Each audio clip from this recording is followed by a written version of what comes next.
We just have to have patience, which is something we're not good at. We like everything instant. We want instant miracles. We want instant transformation. We want instant destiny. But we have to remember that we are in a preparation period.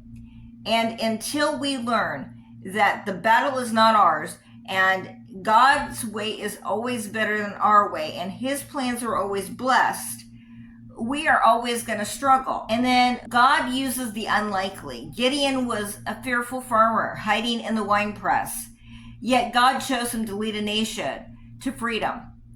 God delights in using the least likely for his greatest works. Moses was a stutterer. Moses had killed somebody who was coming against the Hebrew children. Esther was an orphan who was being raised by her cousin, and she was Hebrew. Joseph was the favorite child of his father, but he was hated by his brothers and he was sold into slavery.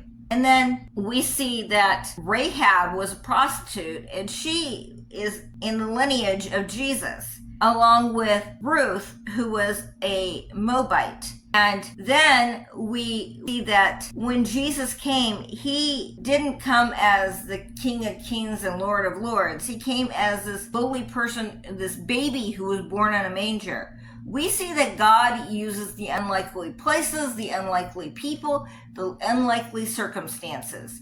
And that's where he does his greatest work, is with the people that the world has written off.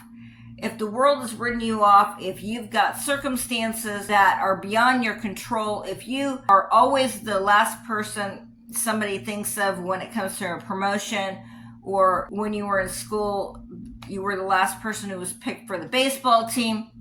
If you are always the last person or the least likely person to prosper, to succeed, then God came for you.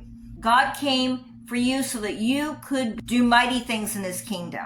But a lot of times we disqualify ourselves and we don't allow God to bring us into our purpose because we can't see beyond what we see ourselves in our heads and in our minds. We have to come to the place where we change that picture and we change it to what God sees. Because if we don't, we will never succeed. We will never be victorious in this realm.